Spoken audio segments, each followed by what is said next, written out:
नमस्कार दोस्तों। एक 80 साल की महिला होती हैं जिनका नाम उर्मिला होता है और वो बुजुर्ग होती हैं और डंडे से चल के आती हैं। एक लेटर में बहुत सारे सवाल जवाब लिखी रहती हैं और आके जो है एसडीएम साहब को देती हैं। तो कहते नहीं है दोस्तों कि हर आदमी जो है उसके जो है एक बुढ़ापा आता है सबके जीवन में।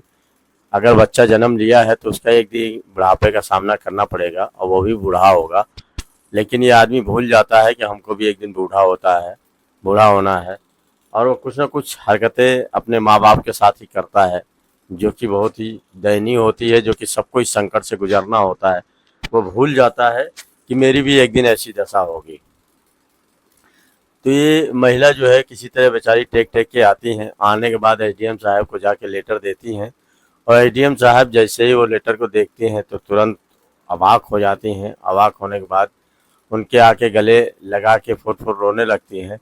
तो उनके दिमाग में यही आता है कि कोई बहुत ज़्यादा सताई हुई है और वो पूरा पढ़ती हैं लेटर को। तो उनके मन में भी एकदम जो है रोष वाली भाव जागृत हो जाते हैं और रोने लगते हैं। तो ये दोस्तों ऐसा क्या होता है जो वृद्ध महिला के साथ कोई बात होती है जिसको देख के एसडीएम साहब जो है बहुत ही भयभीत हो जाती हैं और रोने लगती हैं। ऐसा क्या इनके साथ होता है? आइए दोस्तों आप लोग को एक कहानी के माध्यम से आपको सुनाना चाहता हूँ जो कि हमें बहुत ही अच्छी लगी। वो आप लोग को शेयर करना चाहता हूँ। देखिए आप लोगों को कैसा लगता है। तो अगर आपको अच्छा लगे तो लाइक शेयर कमेंट जरूर करिएगा और हमारे यूट्यूब चैनल के बारे में। और कमेंट जरूर करिएगा कि ये आपको कहानी कैसी लगी। ये कहानी दोस्तों है एक जालंधर की, जहाँ से दो दंपति रहते थे। एक का नाम जो उसमें एक का नाम उर्मिला रहता है और उनके पति का नाम जो है श्याम सिंह रहता है। और ये दंपति बहुत खुश रहते हैं और अच्छा से अपना जीवन चला रहे होते हैं अच्छे से और खुश रहते हैं। बहुत ही खुशहाली इन दोनों में रहती है। तो इनके घर जो है एक 2 साल बाद जो है एक बच्चे का जन्म होता है जिनका नाम ये लोग खुशी खुशी रखते हैं। इसका नाम नवीन, और नवीन नाम रखते हैं। नवीन जो है 3-4 साल का हो जाता है और बड़ी हंसी खुशी से ये लोग जो है अपना परिवार चला रहे थे। बहुत ही खुशियाँ थी इन लोगों के परिवार में। नवीन भी धीरे धीरे बड़ा होने लगता है। लेकिन नवीन जब 10 साल का होता है तभी उनके पिता को हार्ट अटैक आ जाता है और हार्ट अटैक आने के बाद जो है ये दुनिया छोड़कर चले जाते हैं। और जब दुनिया छोड़ के चले जाते हैं तो जिस घर में एक बाप का साया अगर बेटे से उड़ जाए तो फिर उसकी दशा तो खराब हो ही जाती है। और एक औरत के लिए भी जिम्मेदारियां बहुत तगड़ी बढ़ जाती हैं कि उसको क्या करना है, उसको घर कैसे चलाना है और वो बेचारी कैसे, मतलब उसको दो तरीके से देखना होता है। एक बाहर का देखना होता है, घर का भी देखना होता है। उसको घर भी चलाना होता है और उसे बाहर भी देखना होता है कि कैसे पढ़ाई लिखाई हो, कैसे आगे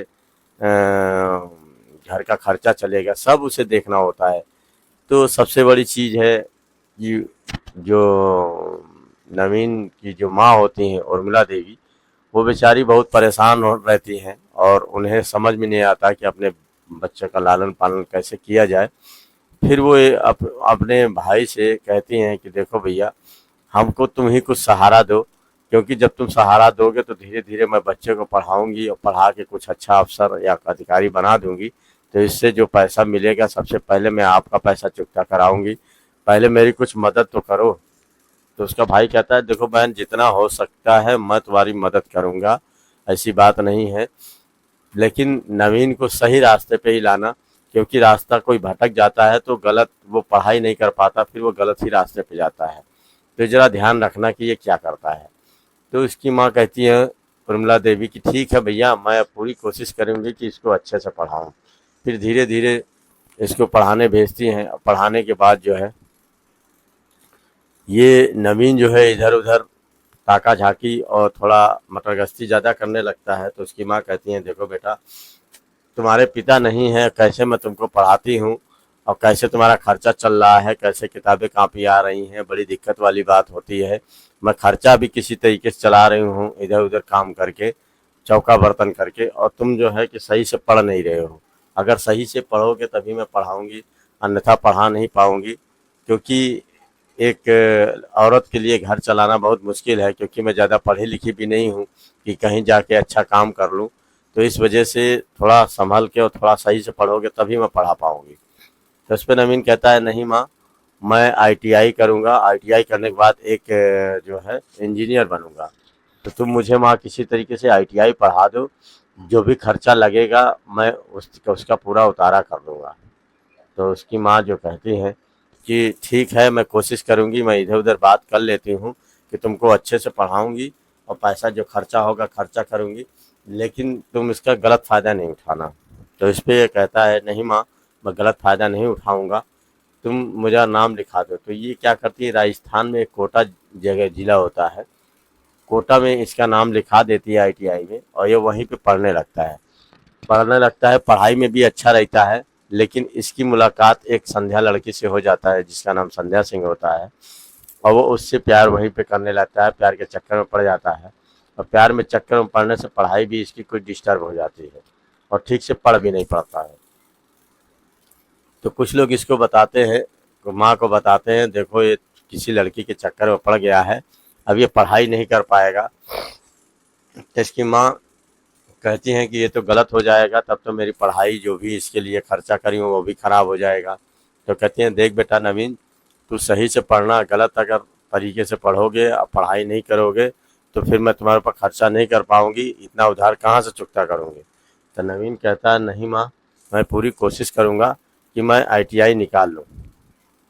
लेकिन दोस्तों वो पढ़ाई कम करता है और इसकेबाजी ज़्यादा करता है, और लड़के के चक्कर में पड़ के जो है वो 1 साल फेल हो जाता है।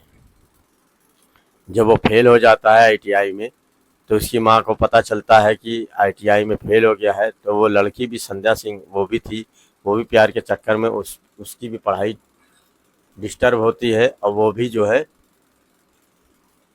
पढ़ाई छोड़ देती है पढ़ाई छोड़ देती है और वो भी फेल हो जाती है।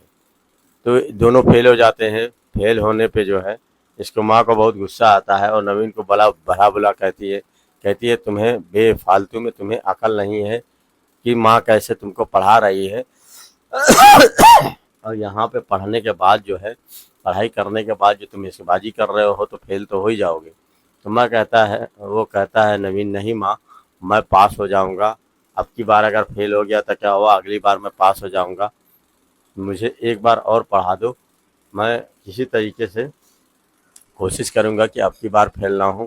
क्योंकि मैं पढ़ाई करने में पूरा कोशिश कर रहा था, लेकिन कुछ सवाल ऐसे थे जो मैं कर नहीं पाया और इसी वजह से फेल हो गया। तो उसकी माँ कहती है, देखो बेटे, मैं किसी तरीके से तुम्हें मान लो पढ़ा रही थी, अब तुम नहीं निकल पाए तो उनका पैसा मैं कैसे दूंगी। तो ये कहता है कि नहीं माँ, मैं अगर निकल गया तो सबको एक बार पैसा दे दूंगा और सबका किनारा कर दूंगा, तुम परेशान मत हो। तो उसकी माँ अपने जो भाई होते हैं उनसे कहते हैं कि देखो एक बार इसे मौका और देना चाहिए, हो सकता है ये पास हो जाए, और पास होने के बाद इंजीनियरिंग कर लेगा तो सब धीरे धीरे पैसा चुकता कर देगा। और सबसे ख़ास बात यह है कि इनका जो पिता होते हैं, जिनका नाम श्याम सिंह होता है, वो 20 बीघा ज़मीन खरीदे होते हैं और उसी में 4 मकान बनवा दिए होते हैं, जिससे किराया भाड़ा उनका आया करता है। और किराए भाड़े से इनका कुछ खर्चा चल जाता है, कुछ इधर उधर काम करके भी खर्चा चल जाता है। तो इससे माँ उसकी जो है किसी तरह खर्चा उसका चला रही थी और पढ़ा रही थी। लेकिन नवीन के दिमाग में था कि माँ माँ जो है ये किराया विराया पाती है, इसी से मुझे पढ़ाई कर रही है, इसमें कोई एहसान थोड़ी कर रहे है, उसके दिमाग में ये आता है। माँ परेशान रहती है और कहती है कोई तरह लड़का पढ़ जाए। फिर वो पैसा वैसा का बंदोबस्त करके उसको फिर से आईटीआई में नाम लिखवाती हैं और कहती हैं, देख बेटा, अब की बार गलत काम नहीं करना, अब की बार सही से पढ़ना। तो वो जो लड़की जो है और ये जब दोनों पढ़ाई छोड़ देते हैं, तो इस लड़की के पिता भी बहुत गुस्सा होते हैं और कहते हैं कि अब तुम्हारी शादी करनी पड़ेगी, अब तुम्हारी शादी कर दे, काम ख़त्म, और तुम पढ़ना लिखना नहीं है। तो इस पे जो है नवीन को लड़की संध्या कहती है, देखो अगर तुम चाहो तो मुझसे शादी कर लो अभी, क्योंकि मेरी शादी अलग मेरे पिता कराने वाले हैं, और जब मेरी शादी हो जाएगी तब तुम कुछ नहीं कर सकते हो। अगर शादी करना है तो मुझसे अभी शादी कर सकते हो। क्योंकि मेरे पिता अभी रिश्ता देख ही रहे हैं, अभी शादी नहीं हुई है। तो इस पे नवीन बहुत परेशान हो जाता है और वो कहता है कि मैं पढ़ाई करूं कि शादी करूं, वो असमंजस में पड़ जाता है। लेकिन ये बहुत दबाव देती है। संध्या कहती है कि देखो, हम लोग का पहला प्यार है, मैं ज़िंदगी में कभी नहीं भूलूंगी और तुम भी कभी नहीं भूलोगे। हम लोग शादी कर लेते हैं और हमेशा हमेशा एक दूसरे के जीवन में बहार बन के रहेंगे। तो इस बात पे नवीन बड़ा खुश हो जाता है, कहता है चलो कोई बात नहीं। वो अपनी माँ को भी नहीं बताता है और संध्या से शादी कर लेता है। संध्या से शादी कर लेता है और उसके माँ बाप भी राजी हो जाते हैं, क्योंकि संध्या कहती है कि ये मेरे क्लास फेलो है और ये भी इंजीनियरिंग की तैयारी कर रहा है और ये भी मन लगा कर पढ़ता है। अगर ये इंजीनियर बन गया तो आपको सस्ते में और इतने कम बजट में और होनहार लड़का बहुत कम मिलेगा और ये पढ़ने में अच्छा है, हो सकता है निकल। तो इसके माँ बाप भी राजी हो जाते हैं उर्मिला के संध्या के, कि हो सकता है लड़का आगे अगर मान लो पढ़ाई लिखाई में तेज है, अगर ये पास हो गया तो ये इंजीनियर की नौकरी पा जाएगा, मेरी लड़की भी सुखी हो जाएगी। क्योंकि लड़का उस तरीके का नहीं है कि अंगूठा टेक है आगे कुछ नहीं कर पाएगा, वो बनने के चांसेस हैं। लेकिन जो है माँ बाप जो है उसके ज़्यादा धूमधाम से शादी नहीं करते हैं, नॉर्मली एक मंदिर में शादी करवा देते हैं। कहते हैं ठीक है, तो मान लो कि शादी हो गई और दोनों साथ साथ रहने लगते हैं। ये बात उसकी माँ को पता नहीं चल पाता है। लेकिन ये लोग जो है दोनों एग्ज़ाम की तैयारी करते हैं और एग्ज़ाम तैयार करने के बाद पढ़ाई लिखाई बहुत ही अच्छे से करते हैं, लेकिन फिर भी ये फेल हो जाते हैं, नवीन और उसकी पत्नी फिर भी नहीं पास होते हैं। तो उसका दिल बिल्कुल टूट जाता है, उसके समझ में नहीं आता मैं क्या करूं। और वो जहाँ रहता है हॉस्टल वोस्टल में उसके पैसे सब देने रहते हैं और वो कह नहीं पाता है कि माँ जो है मेरा पैसा भेज देना। तो इस वजह से उसके दिमाग में ये होता है कि अगर मैं यहाँ रहा तो कैसे पैसा दूंगा और कैसे फीस दूंगा, और सबसे बड़ी चीज़ है इतना पैसा कहाँ से क्या होगा। फिर अपनी माँ को जाता है अपनी माँ के पास माँ से और कहता है माँ कुछ पैसे दे दो, कुछ लोगों को उधार जो लिए थे वो चुकता कराना है, नहीं तो मुझे जो है कोई के नहीं छोड़ेंगे। तो उसकी माँ कहती है कि बेटे क्या हुआ? तो कहता है कि माँ आईटीआई में अब की बार मैं फिर फेल हो गया, अब फेल होने से वहाँ से लोग मुझे अपने हॉस्टल से निकाल रहे हैं और वो कह रहे हैं जो पैसा तुम्हारा बाकी है वो हमें दे दो, नहीं तो जो है आगे के लिए और कभी भी पढ़ाई कुछ नहीं कर सकते। तो इस बात पे वो माँ कहती है कि देखो बेटे, मैंने तुम्हें पहले ही समझाया था कि तुम्हें किस तरीके से पाल पोस के मैं बड़ा करी हूँ और इतना पैसा मैं नहीं खर्चा कर पाऊंगी, लेकिन तुमने कहा था कि नहीं मैं खर्चा कर दो, मैं आगे चल के किसी तरह बंदोबस्त कर दूंगा। अब बताओ बेटे मैं क्या करूं? किसी तरह इधर उधर किराया मिलता है, उसी में से जान बटोर झाड़ झाड़ बट फिर उसकी माँ जो किसी तरीके से पैसे का बंदोबस्त करके और कहती हैं जाओ उन लोगों को जो पैसा तुम्हारा बाकी है उन लोगों को दे दो, लेकिन अब दोबारा ऐसी गलती मत करना। वो दोस्तों क्या करता है, पैसा लेके चला जाता है और जाने के बाद सबको पैसा दे देता है और देने के बाद जो है वो लेके चला आता है उर्मिला को भी, संध्या को भी। और आने के बाद कहता है माँ ये आपकी बहू है। तो इस पे उसकी माँ बहुत गुस्सा होती है, कहते हैं कि देख मैंने तुझे पहले ही समझाया था कि कोई गलत काम ना करना, इसी गलती की वजह से आज तो आईटीआई पास नहीं कर पाया है और बहुत ही गलत बात है। ये तुमने मुझे कहीं का नहीं छोड़ा, मैं कहाँ से इतना पैसा 10-15 लाख रुपया कर्जा ले चुकी हूँ और मैं पैसा इन लोगों को कहाँ से दूंगी? ये तो बहुत ही गलत बात तुमने किया है जो शादी कर लिया है। अब शादी करने के बाद तुम आगे कुछ सोच ही नहीं पाओगे, पढ़ना तो दूर की बात है।